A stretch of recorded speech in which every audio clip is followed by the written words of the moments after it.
Okay, anybody there?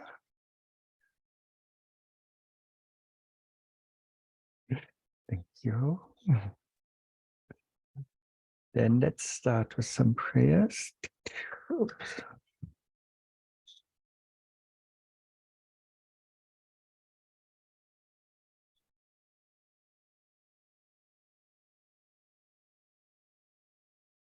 In the Buddha, Dharma, and Sangha most excellent, I take refuge until enlightenment is reached. By the merit of generosity and other good deeds, may I attain Buddhahood for the sake of all sentient beings. In the Buddha, Dharma, and Sangha most excellent, I take refuge until enlightenment is reached. By the merit of generosity and other good deeds, may I attain Buddhahood for the sake of all sentient beings. In the Buddha, Dharma, and Sangha most excellent, I take refuge until enlightenment is reached. By the merit of generosity and other good deeds, may I attain Buddhahood for the sake of all sentient beings. May all beings have happiness and the causes of happiness. May they be set free from suffering and the causes of suffering. May they never be separated from the supreme happiness which is without suffering. And may they remain in boundless equanimity, free from both attachment to close ones and rejection of others. So, welcome everyone. Today, I guess our topic is Buddha nature that we shall discuss. Is there something from your side that you want to talk about in this regard, regarding Rinpoche's two teachings today?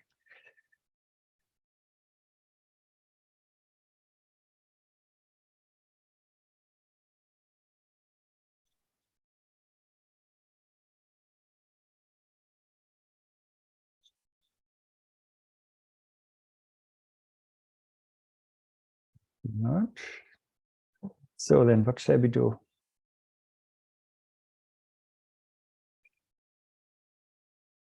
My notes.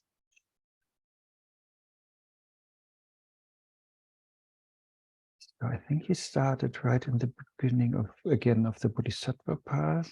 Yeah, and there we have this threefold outline. And the first one is the spiritual potential, usually called like, yeah, Gotra or Rigpa, or not Rigpa, Gotra or Rig, or Buddha nature, or Tathagata Garbha, or Sugatagata Garbha.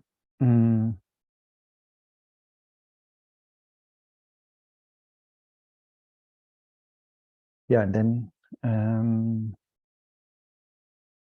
yeah, it is like, and it is explained here that it's unchanging,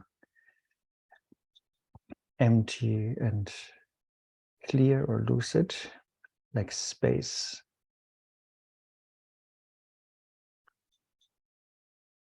And so for Rinpoche, not nur for him, but also for many others, this part here of Longchen Shedra that I'm posting in the chat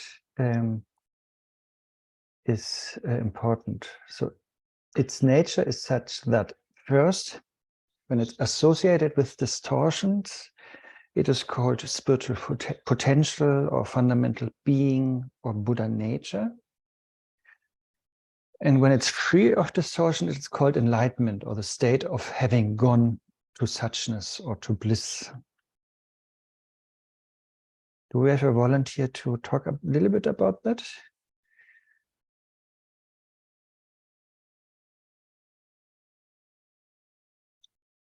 Then maybe Cecilia could be the volunteer. Sorry.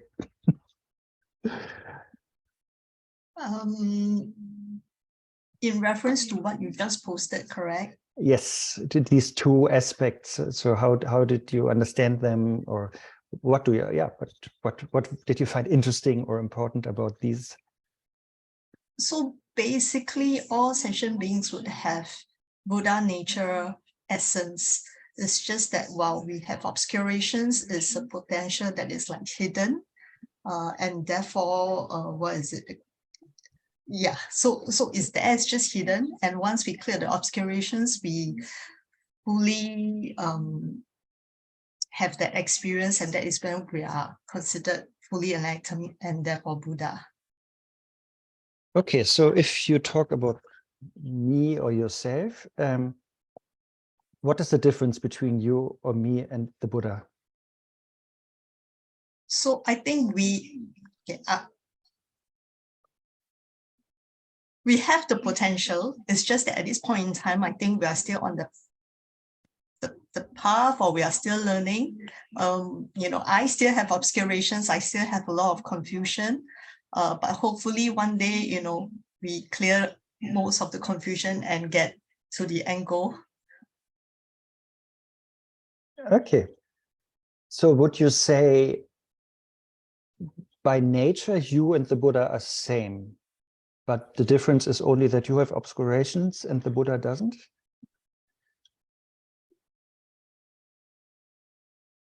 Yes. Any other opinions, like other people?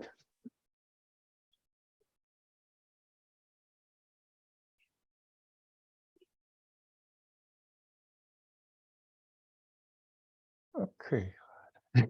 Doesn't look like. Thank you, Cecile. Yeah, I also think like that.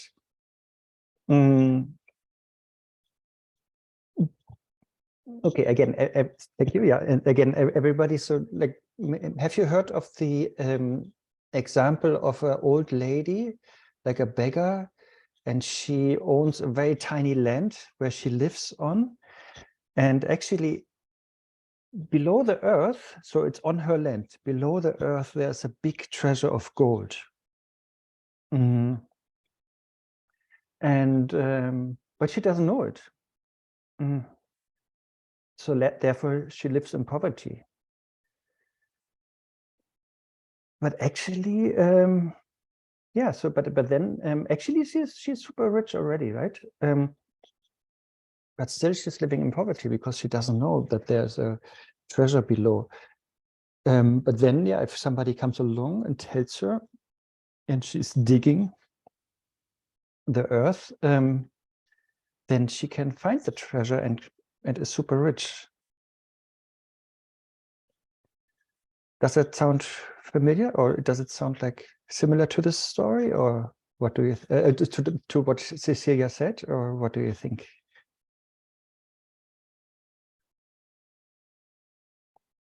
Eva, what are you thinking?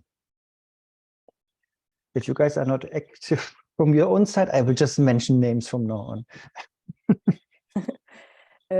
Yeah, I think it's a good example. If we investigate and go deep, we can find the treasury within ourselves, which is our Buddha nature. So we can find this potential, and we can start our journey to enlightenment. And what would you say the beggar, when she owns the land but has no knowledge about the treasure below, is she rich or poor?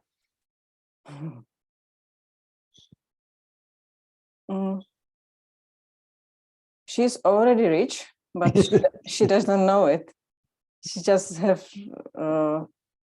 she doesn't know it. She has an ignorance, as we all have ignorance about our nature, our true nature. It's the same, I think. Isn't that tragic? But when you don't know, it's not. When you don't know, sorry. Until the moment you realize, then you can think about it as a tragic. But till this moment, you don't know. So yeah, but okay, but from our perspective, if we would see somebody like that, and she has no money to have proper food, and therefore she's getting sick all the time. She doesn't have a roof above her head, and is also very cold and freezing, and again getting sick, and doesn't have medicine because she doesn't have money for the medicine. It's a pity, no? Yeah. And yeah, but as you said, yeah, that's how we sort of live. I mean, that is sort of samsara. We have this treasure in us, let's say Buddha nature, but not using it, or because we are not knowing it, we do suffer.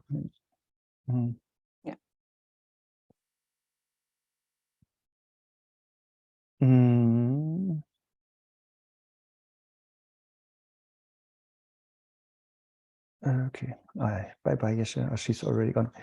Okay. Yeah, thank you, Eva. Anybody has any thoughts on that discussion?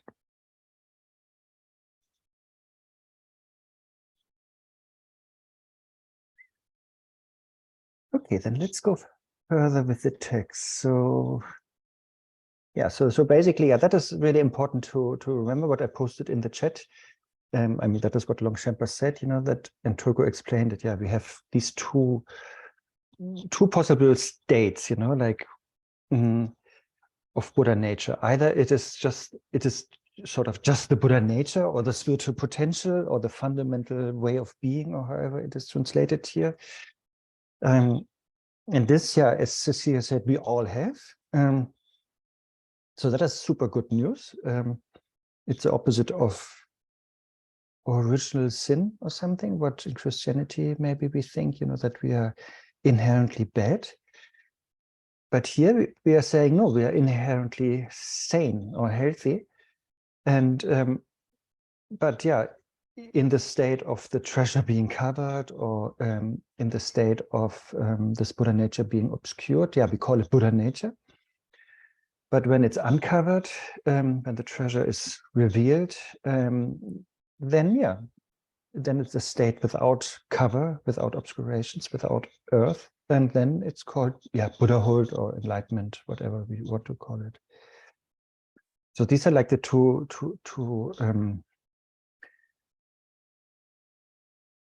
things. And one important point here is also, and that was hopefully clear with the example of the cloud and the sun, that in the example of the beggar, or in the example of the sun and the cloud, the treasure of that is below the earth is already there, complete, you know, precious.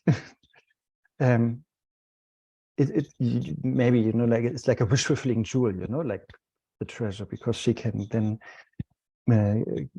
yeah, have a better life, you know, and can live free of fear and suffering. That is sort of the idea. Yeah, but the thing is, you know, she doesn't have to create the money. That is a big point here, you know, or the gold, you know, but she just have to unearth it, you know, she has to reveal it. Likewise, with the cloud example, it's the same, you know.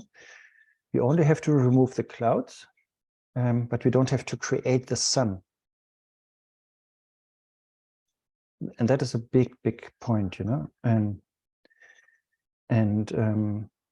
that is important to understand, that this is the Shentong view, and we will come to these terms again later. You know, like when I'm on Earth and it's a total cloudy sky, that is like I'm a beggar without knowing that I'm actually living on top of a treasure. And yeah, if I'm born in a country where there's always cloudy, you know, then I don't even know that there's a sun above, you know, I've never seen it. But then if little bit obscurations or clouds are removed through the practice, then a little bit sun shines through. But yeah, and that is then a new experience for me. That was important for Turku, but it is, of course, not actually new for the sun. You know, the sun was already radiating, there were already the rays of the sun, and so the light and the warmth and everything was already completely there. And from the point of the sun was never clouded, you know.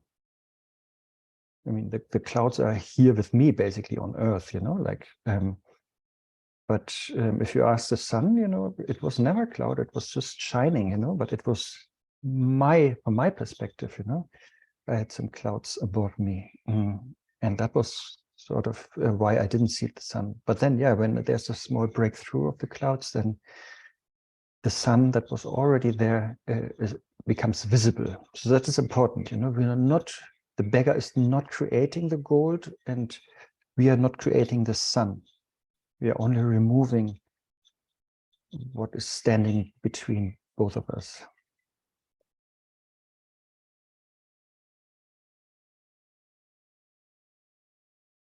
Does that make sense?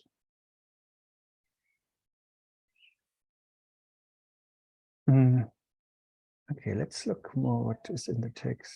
Oh yeah, then we have this different categorization, the nature.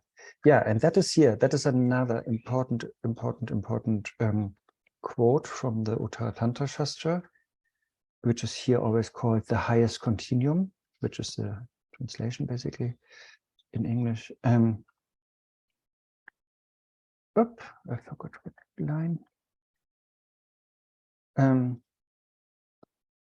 So this one, it's on page, it's just on the bottom of page 149 and beginning of page 150. I'm just trying to go slowly through the text and try to pick out important points that I think Rinpoche was emphasizing.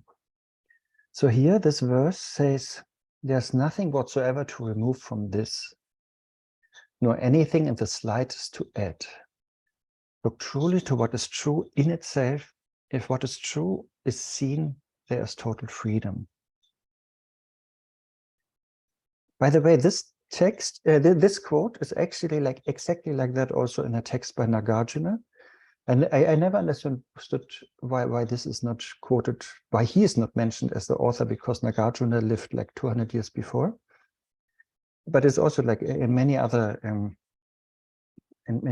texts, it's also like verb syllable by syllable. It's the same verse in different texts, and it's really like a practice instruction.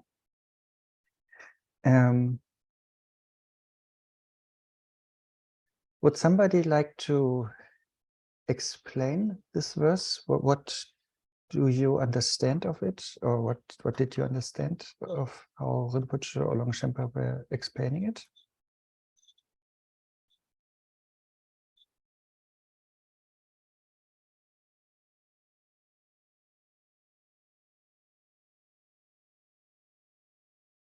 We don't have a volunteer, then Kitlan is our volunteer. And really, don't worry, you know, that doesn't matter if it's incomplete, but just if maybe you remember one thing or two things that Rinpoche said.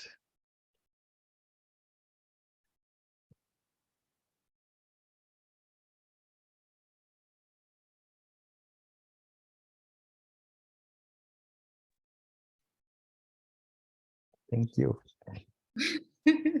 What to say? It's talking about it's there. So which means like you don't have to add anything. It's just like the Buddha nature is there, right? You don't have to do it, it's already there. Yes. So it's nothing to remove, it's already perfect. But we don't we have to remove the obscurations or the clouds or the earth? Oh, that is not Buddha nature, right? That is our obstacles, right? Yes, like, very good. we didn't see it like but then the Buddha nature is always perfect there. Yes. And yeah, very good. That is, I think, the first half of the verse, and the second half, look truly to what is true in itself. If what is true is seen, there is total freedom. Can you put that in your own words?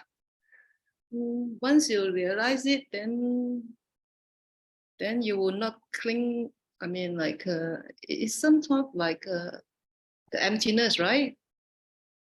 So like, you know, everything just happened of cause and conditions.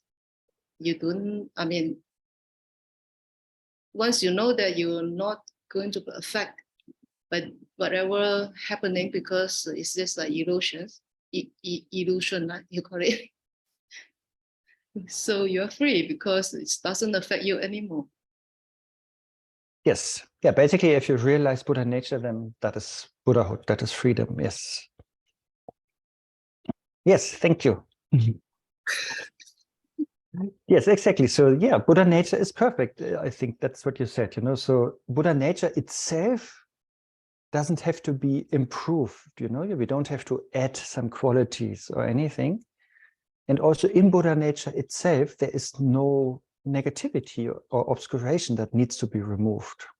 But exactly how Kitlan said, like we still have to remove something, the obscurations, but they are not part of the Buddha nature. They're not intrinsic in Buddha nature. That is a good news, like the clouds are not part of the sun, so, but the sun is already warm and shiny and brilliant and so on. So we don't have to add any extra brilliance or shininess or whatever, or warmth to the sun. So nothing to add to the sun, and also nothing to remove, because there is no cloud in the sun. But we only have to remove our obscurations, but they are not the sun. So yeah, therefore, there's nothing to add to the sun or the Buddha nature, and nothing to be removed from it. Yeah, and then the second half, and if we see the sun, or if we see the Buddha nature, or if we see the treasure, then that is freedom, that is Buddhahood. Yes. Thank you. Because, that is also a key word here in the text of Longchenpa. The qualities of enlightenment are spontaneously present.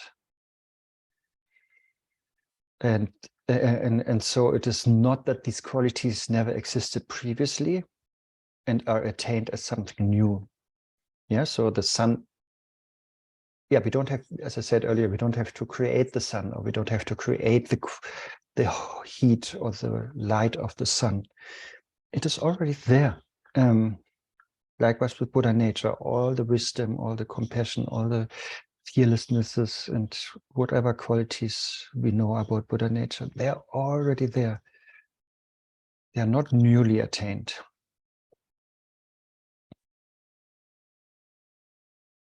And that is important, because what would be the unwanted consequence if the qualities of Buddha nature would be newly attained?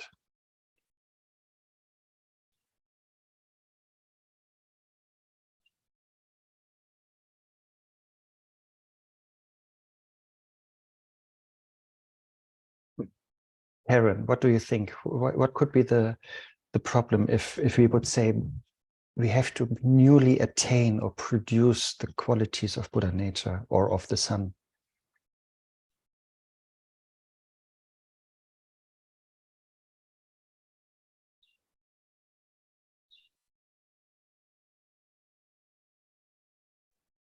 Oh, I can't hear you.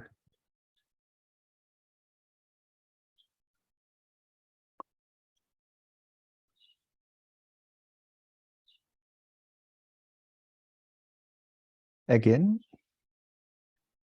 What do you mean? Your mic is not working apparently, right? No, I think she's asking your questions again, right? Okay, so what would be the problem? So here Longchenpa is saying the qualities of Buddha nature have already been there in Buddha nature, and when we attain Buddhahood, we are not really attaining new qualities. So my question is, what would be the problem if we would have to produce these qualities newly? Why that cannot be the right view? That on the Bodhisattva path that we have to produce these qualities. What would be the problem of producing qualities?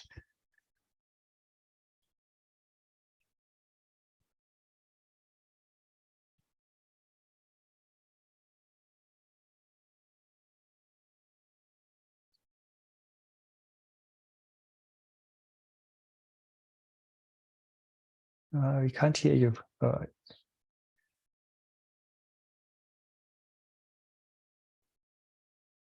Maybe you just type, Karen.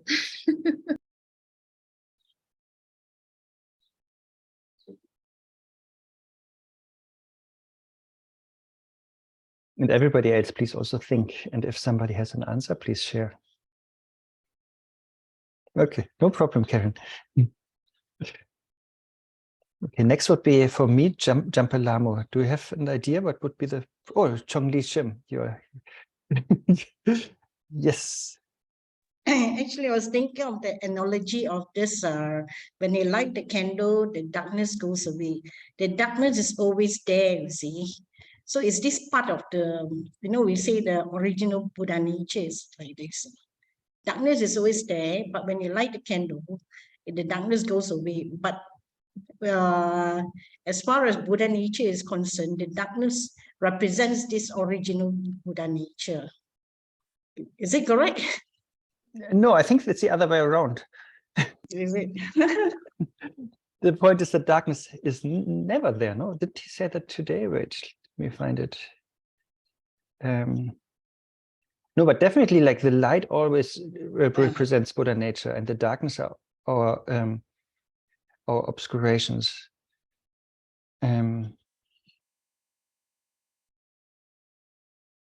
You should see the Buddha nature is there. You cannot see it just because of darkness.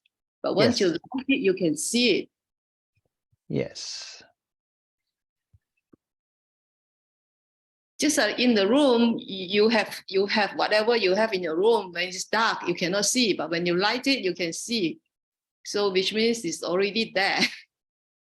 What I mean is that the darkness is already there. Whether you like it, don't like it, it's already there. See. Then when you light the candle, then of course it brightens up. You see, you can see. I'm not saying that darkness is Buddha nature. It's like it represents the original Buddha nature that is already there. Things that are already there. No. No, it's the opposite. Yes. But isn't, I mean, I assuming like in the room, right? You have everything. Just for example, a watch, a clock. The clock is Buddha nature. But when it's dark, you cannot see. But it doesn't mean it's not there. It's still there. The clock is still there. Only that like you cannot see because it's dark. But when you turn on the light, you can see the clock.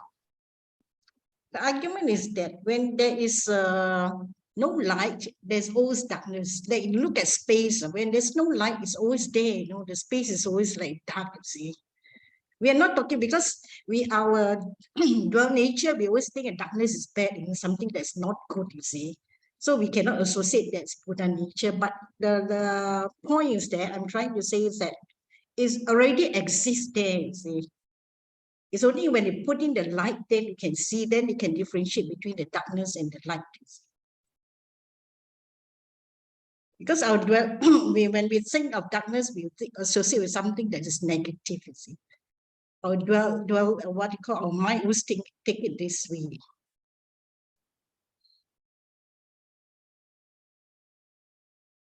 Yeah, I think we are mixing a little bit the examples here. So that is another example that when we talk about darkness, that being our obscurations, but not Buddha nature, of course, but they are the obscurations, and that example is usually used that it doesn't matter how long we are obscured, or how long a specific room has been dark, could be 10,000 years, but if we just lighten a fire or a lamp, in this moment immediately, all the obscuration can be removed. But my question was not that, right? But the question was, why is it so important for Longchen to say that the qualities already existed even before in the Buddha nature, even before we recognize them? What would be the problem to think that on the path of a bodhisattva we produce or create these qualities?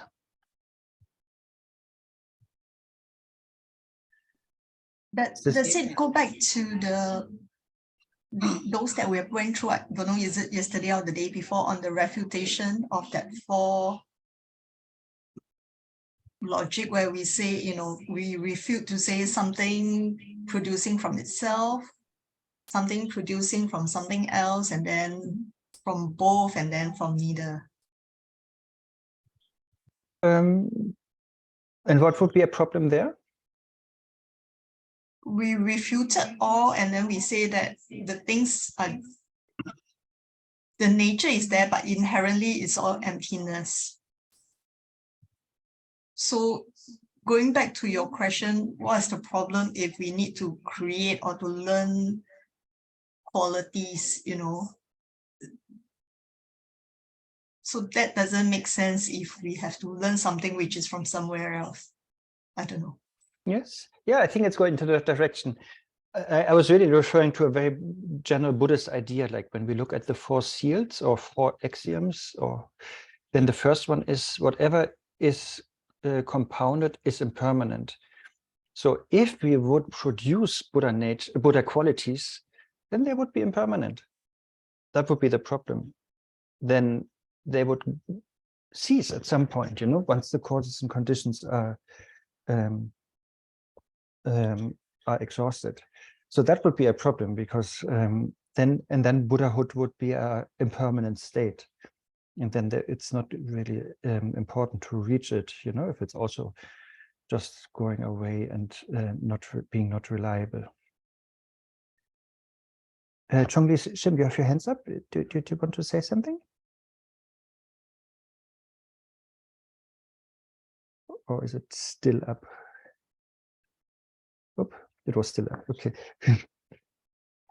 Yeah. So therefore, that's the thing. You know, Buddhahood is not something created or produced, because then it would be impermanent. But Buddhahood is attained by removing everything that is not Buddhahood, like removing all the clouds.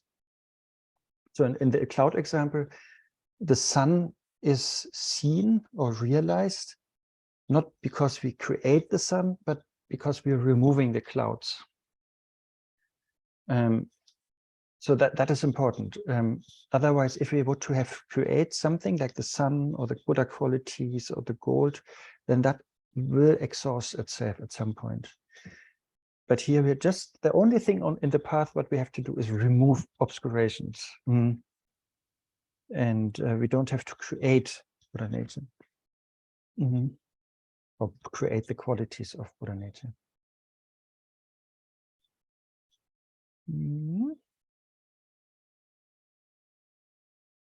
Okay, then Turko was a little bit jumping.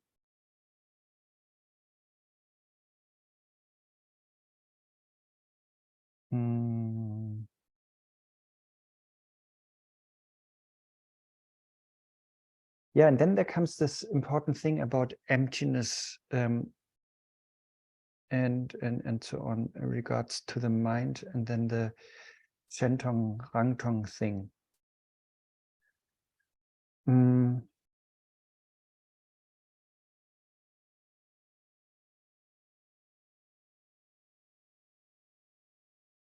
So the main idea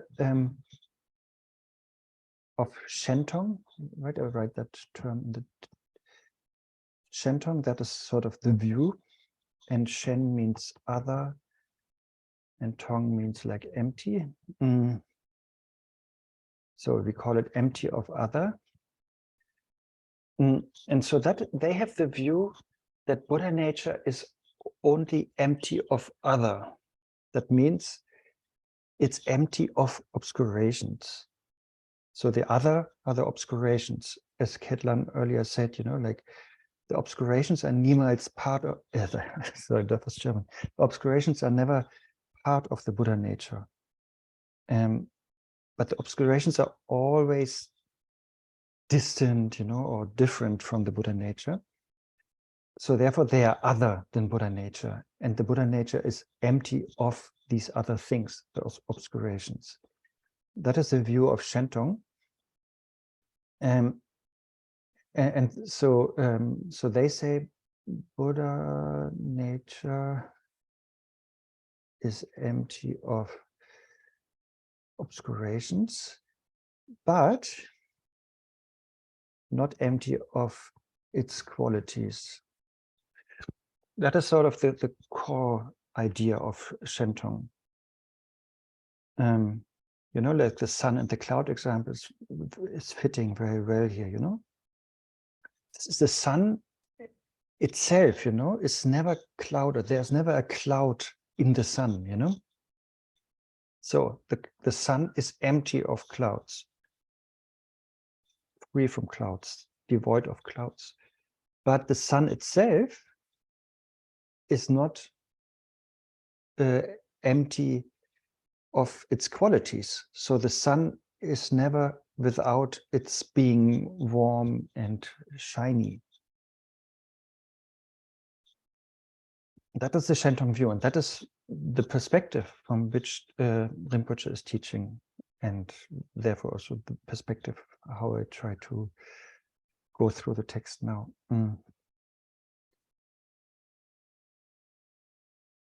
So this is like the two, that is the Shentong view, and that is really important to know that view.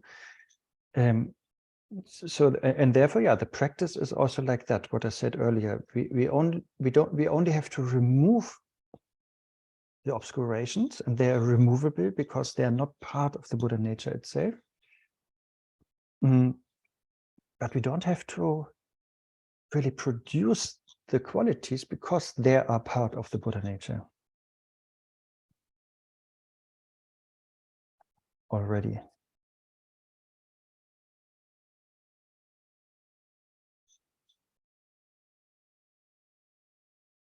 Do you have any doubts or questions about that?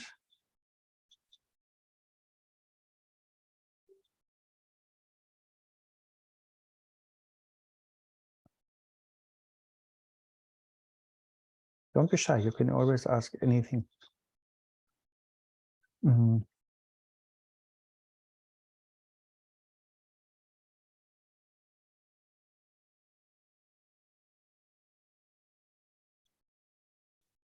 And the other view is Rangtong.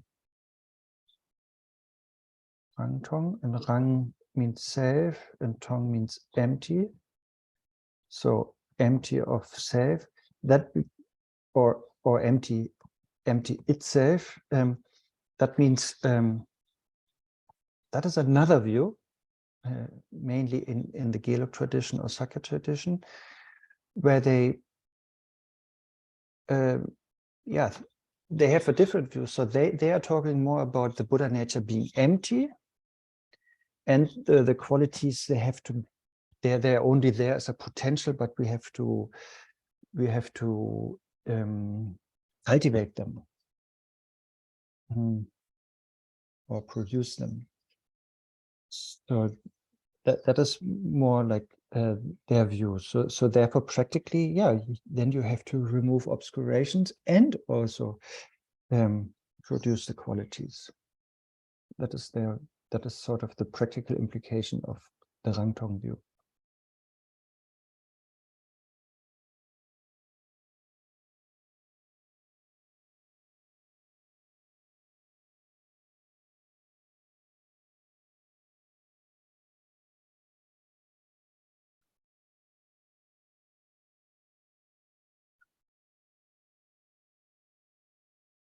But here our view is Shentong view, and then Turko explained, these three important points, what we think about Buddha nature. I put it in the chat. Essence is emptiness. The essence of Buddha nature is emptiness, but its nature is clarity. So let's say this clarity is sort of all the Buddha qualities, all this awareness, all this wisdom. And these two are in union, like it's Buddha nature is like empty clarity, or clarity, emptiness.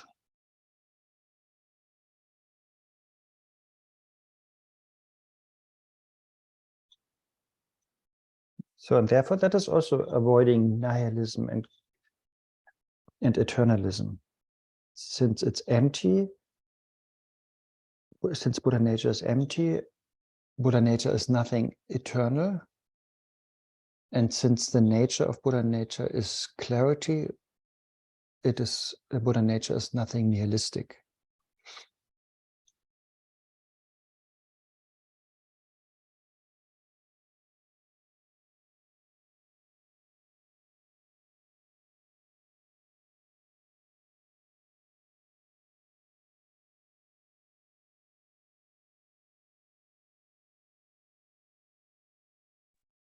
Anna, Yes.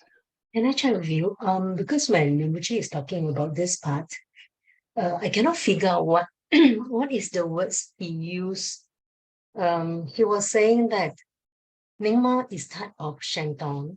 Yes. Type of Shandong means like we are not saying that Buddha nature is not emptiness. So, but he says like Buddha nature is not empty by the quality of something, but I cannot figure out what is that words.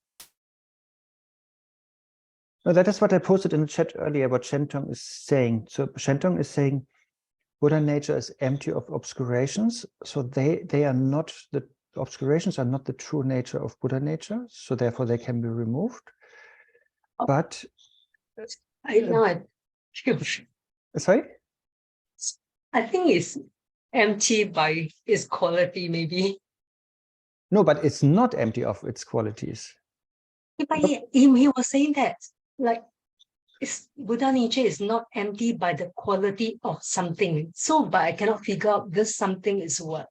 No, the Buddha qualities. Buddha nature is not empty of Buddha qualities. See, this is here, this the quote. Oh, okay. Here, this is the quote from the highest continuum again. Although one's fundamental being, Buddha nature, is devoid or empty of adventitious factors, obscurations. So although Buddha nature is empty of obscurations that are characterized as separate from it, so that part is empty of other, you know, like Shentong.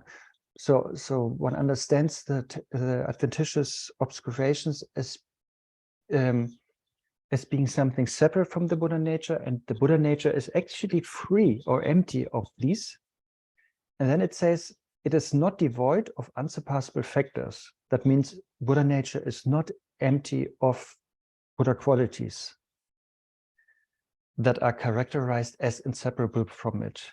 So these Buddha qualities are, you cannot remove them from the Buddha nature, even if you try. They are the Buddha nature. So that is really like so clearly the Shentong view, that all the obscurations are just temporarily, superficially sort of removable, not part of the Buddha nature, but that the Buddha qualities, they are the Buddha nature, or they are in the Buddha nature already now, as we speak.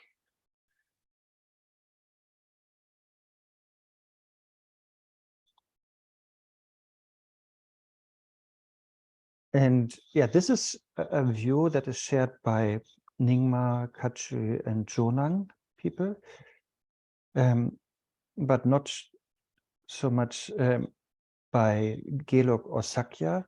They think, if one is saying this, that one is saying, yeah, these Buddha qualities, they are truly existent, you know? So therefore the Gelug and Sakya, they think, for example, the Nyingma path, they would actually talk about like an Atman, you know, or some permanent, truly existent thing, you know. But it's not, you know, because as this verse already shows, especially how Rinpoche explained it, like, of course, Buddha nature is empty by nature. It's not a truly existent thing. Yeah, that shows here in the what I put before. The essence is emptiness. So the essence of Buddha nature is emptiness. It's of course not a truly existent thing, but still its nature is clarity. Its nature are the Buddha qualities. Excuse me. Yes, Kitlan. How you say like Sakya, Kaju, and Chon? What is Chonam? Jonang, I will write it down. You remember today Turko mentioned. He mentioned, but I don't know what's that. No. Today Turko mentioned Dolpopa, a great master from his village. That's why the name.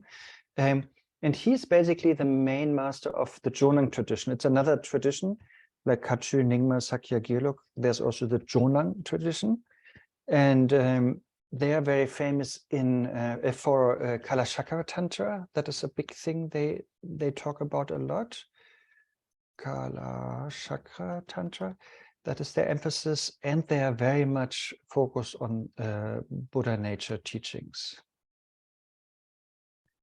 So, and Dolpopa, this master Dolpopa, his name is Dolpopa Sherab Gyaltsen. Let me just check when he lived.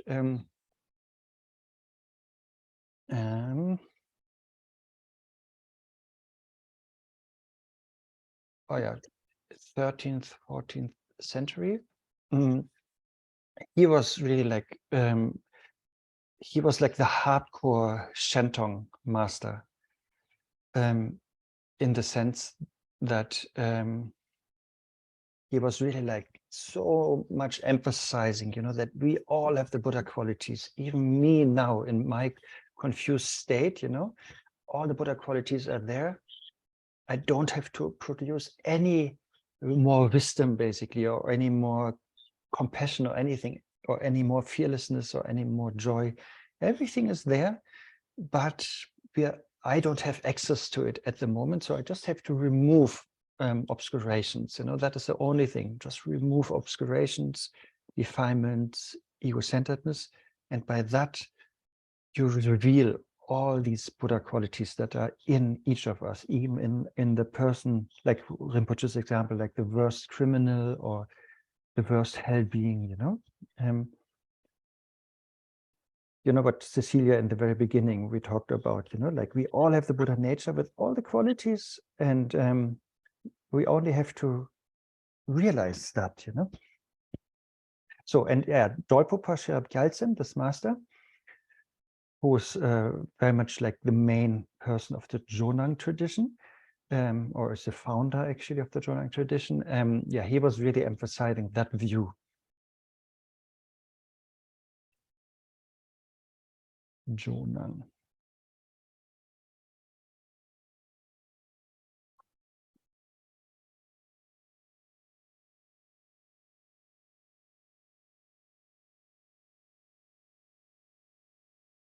Yeah, so, and I've just put it here again, Jonang, Nyingma, and Kachi are more on the Shentong side, and then we have Sakya and Gelug more on the other side. And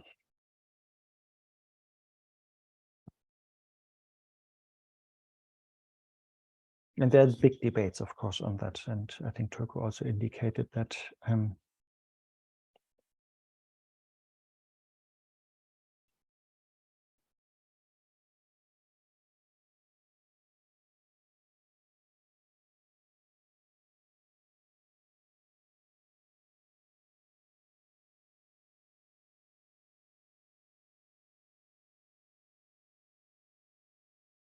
yeah, and then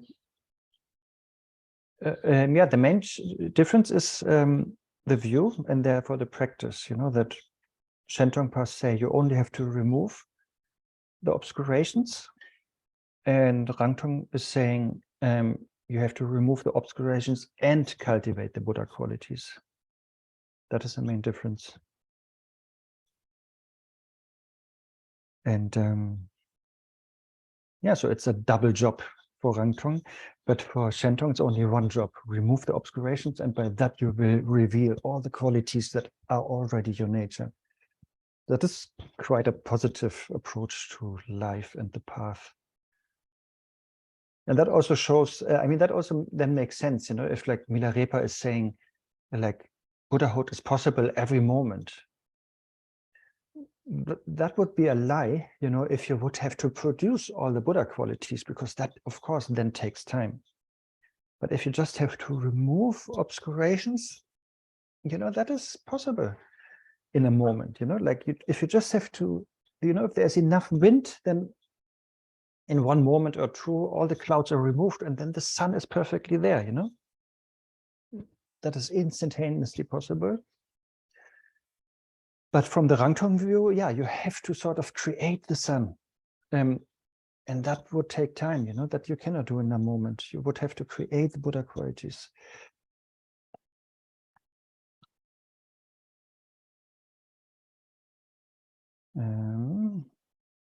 Can I check if the Shentong or Rangtong consider a tradition, or I mean, it's a type of just a type of view, or Yeah, it's sort of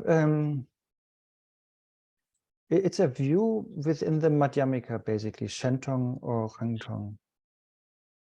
And then yeah, there are followers who have that kind of view. Yeah.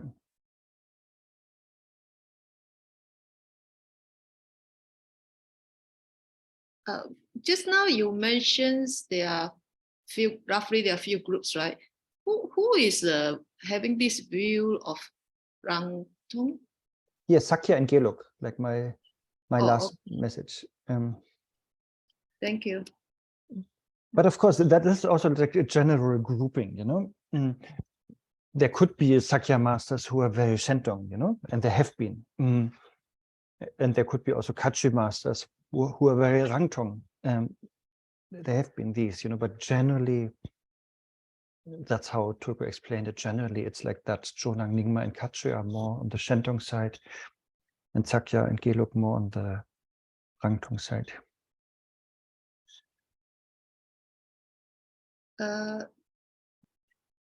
Dalai Lama is in Gelug, is it? He's more affiliated with Gelug, but he's also like holding all the other traditions. Yeah.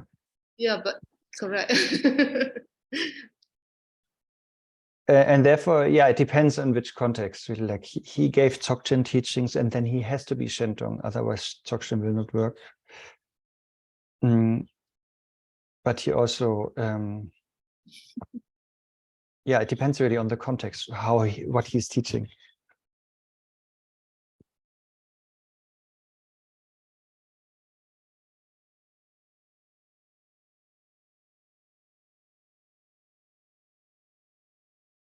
Okay, then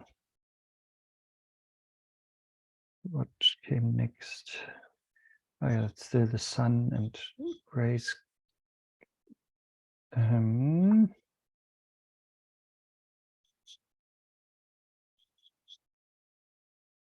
Yeah, here another quote from Uttara Tantra Shastra, or highest continuum, that we read today.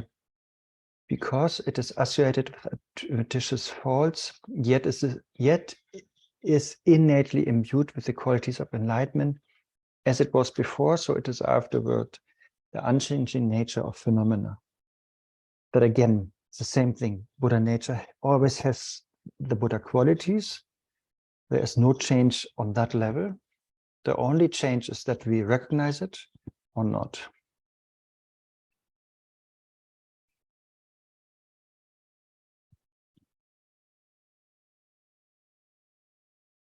Okay, then Rinpoche was skipping quite a lot. Oh, yeah, and then we went to the omnipresence of the spiritual potential.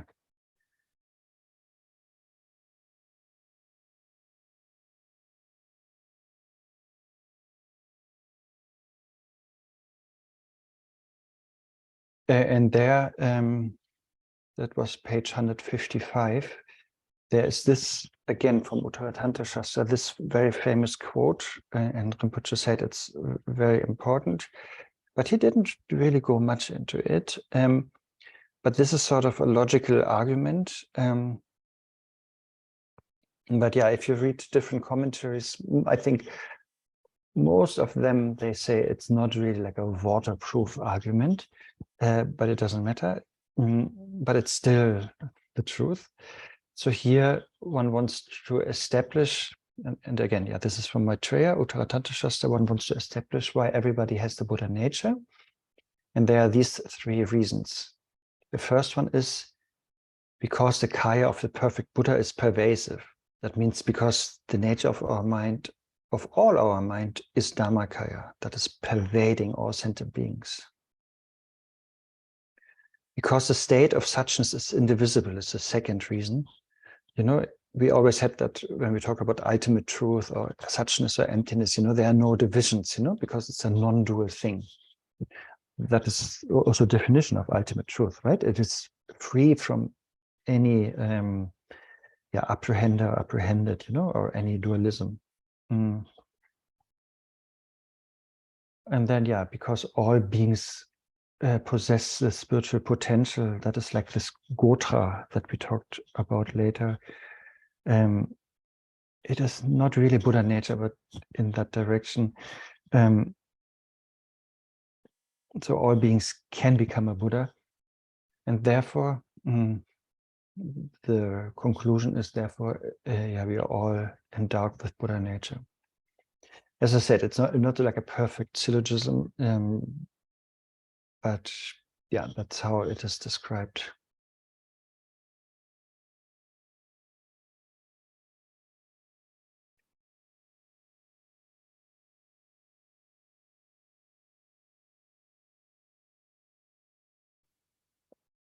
Oh yeah, and then there was also the indication of the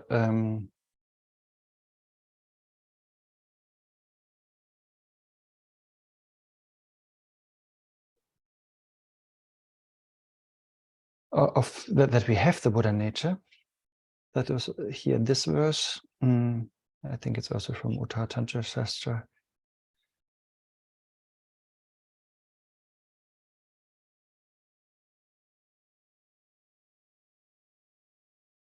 Wait, we can use this one. Or so basically, the idea is that we want to be free of suffering. You know, when we are suffering, that wish to be free of suffering. That is what Maitreya is saying here. That wish to be free of suffering is already a sign or symptom or indication that we have the Buddha nature, or that we and then that we strive, that we do something to be free of suffering. Also the striving is a sign that we have the Buddha nature. And then on the other hand, if we want to be happy or want to attain enlightenment, that we aspire that is another symptom for having the Buddha nature. So the idea is that Buddha nature is not something static or something, you know, but it's really like something alive, and sort of it's giving us, it shows itself, you know, in renunciation, you know, or if we are unhappy with samsara, and if we feel yearning to attain Buddhahood, you know, these are like some expressions of Buddha nature already that we can feel now, and that we should of course listen to. So Buddha nature is sort of also, that is often said, you know, Buddha nature is giving up these wake-up calls, you know. It's like so it's not only us trying to realize Buddha nature, but it's also Buddha nature asking us sort of to realize it, or Buddha nature trying to show itself.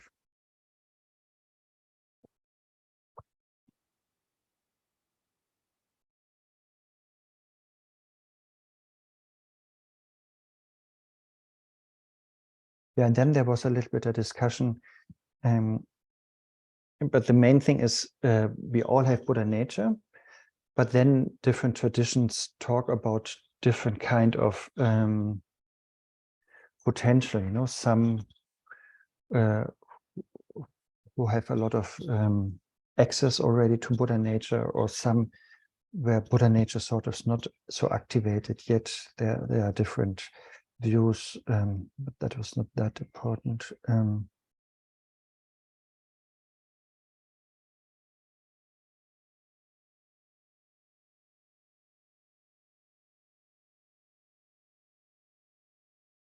But maybe this is important here, the etymology. Remember, that is what Turku also emphasized. This is on the bottom of page 156.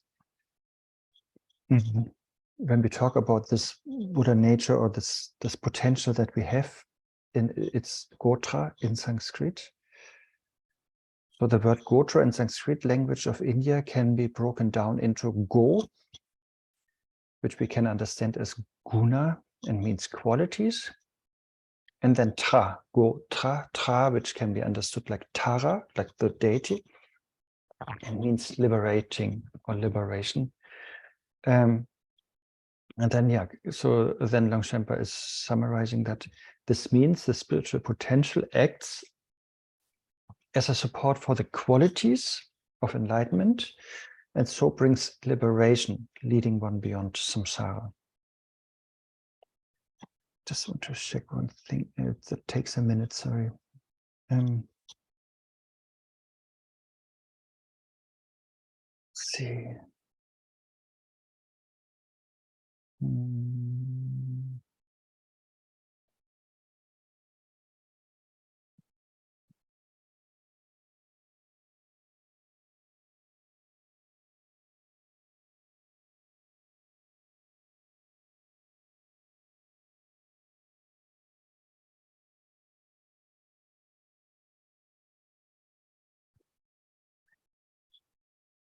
Yeah, I just wanted to mention that. I just wanted to check it first. So like the modern scholars, they don't accept this. They say this is like go, and guna is really like too creatively translated. So they think go actually in Sanskrit means a cow or cattle, you know, like and that actually means that is which actually represents the wealth of a family, which is okay, you know. Then from wealth become quickly to qualities, you know, that is the wealth, you know, the Buddha qualities are the wealth of the Buddha nature. But I just wanted to add that, you know, that the Sanskrit scholars don't think it's really go and guna are really connected, but yeah, why not?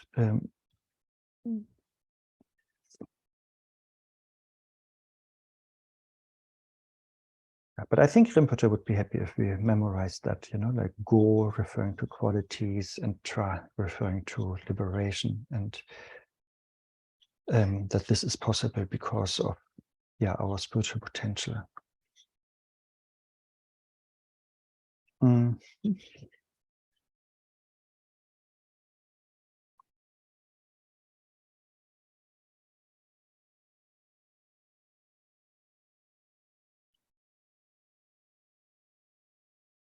Yeah, and then there comes this other two terms that was, I think, then the conclusion for today.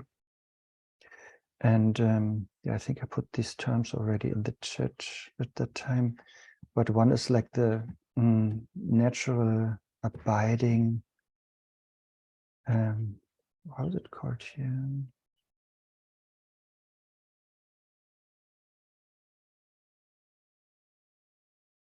Yeah, natural abiding potential, and the increasingly evident potential. You remember these two?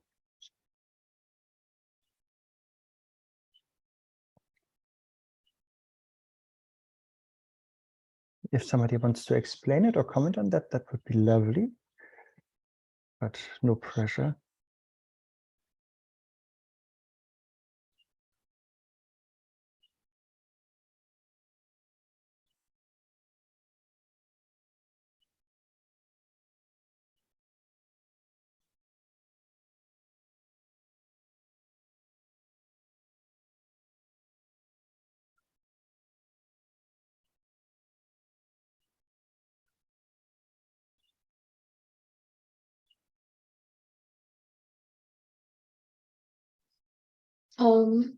Rinpoche mentioned that natural abiding potential is actually the emptiness part, and then the other one is clarity part.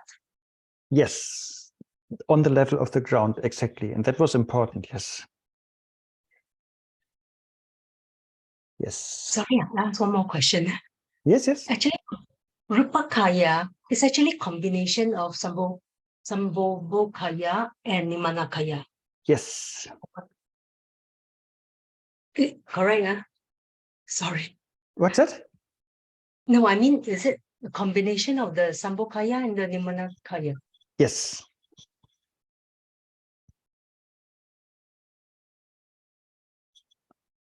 Yeah, so what you said is exactly right. On the level of the ground, and that is important for Longchen Shedra because he thinks other people don't understand that. Even on the level of the ground, we have those two potentials. Like the natural abiding potential is more like the empty nature of mind, or that was the essence. The essence of Buddha nature is emptiness, right? This is I posted somewhere else before. And then the nature of Buddha nature is, I forgot how to put it here, luminosity or clarity. Yes, clarity. And that is the increasing evident potential. Natural abiding potential, yeah, that is always emptiness. There is nothing, no differentiation. That is just the basic space. But then it's not just mere emptiness. It's not like a nothingness, but there is clarity, there's luminosity. That is the nature of Buddha nature. And that luminosity or clarity, that is the increasingly evident potential. That is something more like active, and doing, creative, And so that is a little bit, that is a specific understanding of the ground of Buddha nature. And then, but on the path also we have these two. I'm just looking where that is.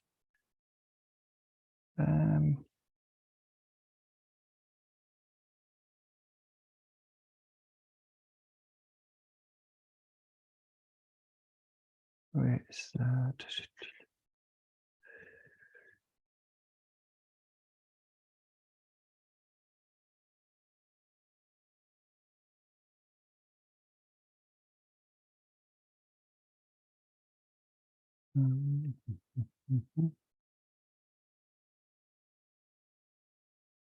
Oh yeah, here it's a little bit long, but Rinpoche, what I wrote down here on the path, based on what Rinpoche said in the end of page 158, and when we are on the path, then of course we still have both of these potentials, because the essence of Buddha nature is emptiness, and that will always continue like that. So that is the natural abiding potential. But then on top of everything being empty and the Buddha nature being empty, then also we generate and practice bodhicitta. And all these two accumulations and everything. So all that what we then accumulate on the path is the increasingly evident potential. Now, what Stephanie earlier said was on the ground level, and on the path level, we also have these two.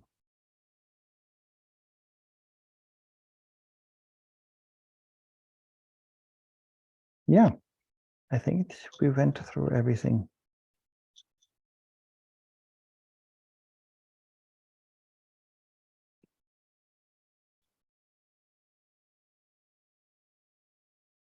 Anything else you want to discuss? Can you repeat again? Just now you say that like the natural Yeah. potential and increasing evident potential on the path that we talk about emptiness and clarity, while on the ground, Other way around. Wait, I make it. Wait, you're talking very fast. Sorry. Look at this. So on the ground level and the path level we have, and here we have, natural abiding potential and increasingly evident potential. So that is on the level of the ground, that is the view, Then we say essence of Buddha nature is emptiness. And nature of Buddha nature is luminosity or clarity.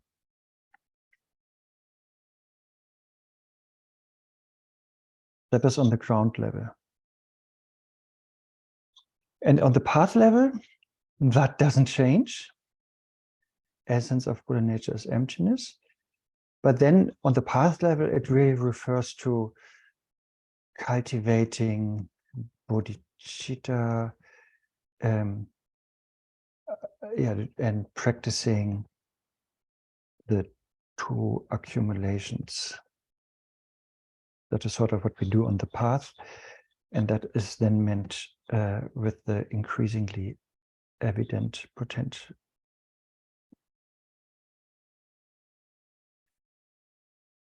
Got it?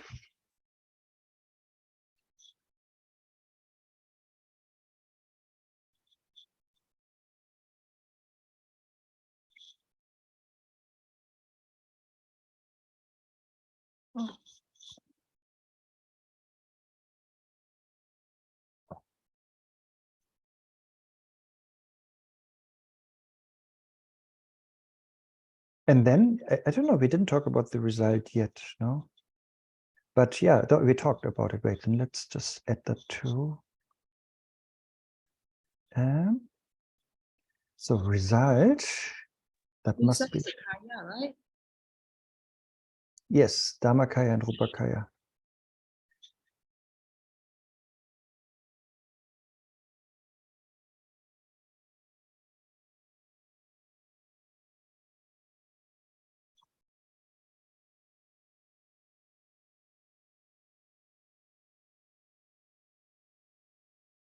Yeah. And these two together we call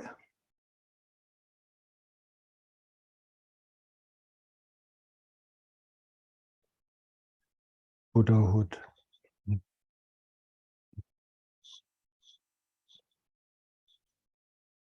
Result. He also put the example of jewelries and trees, right? Yeah, whatever, wherever. Stop. No, it doesn't work anymore.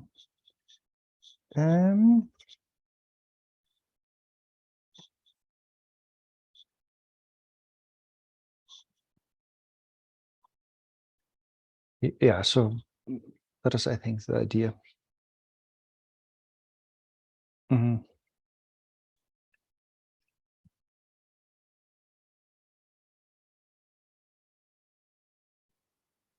Okay. Anything else, or shall we have a early night for the Malaysians?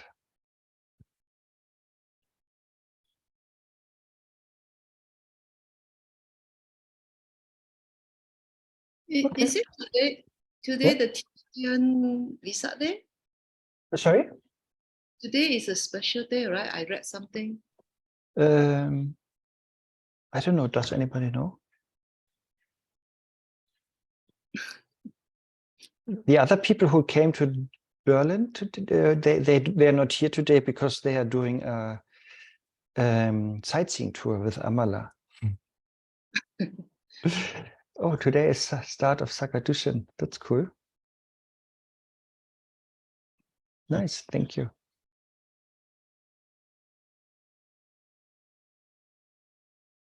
Okay, then let's dedicate, look for the prayers.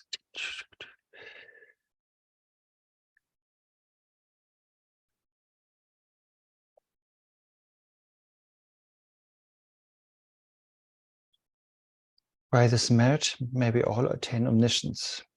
May it defeat the enemy wrongdoing. From the stormy waves of birth, old age, sickness, and death, from the ocean of samsara, may all beings be set free. O precious and sublime bodhicitta, may it arise in those in whom it has not arisen. May it never decline where it has arisen, but go on increasing further and further. Swasti, by the power of the three jewels and the three roots, may the lifespan of the supreme emanation organ chewing Yeshe be long and firm. May he achieve the highest Dharma, Vajra, wisdom, enlightenment, and accomplish the great actions for the Dharma and all sentient beings.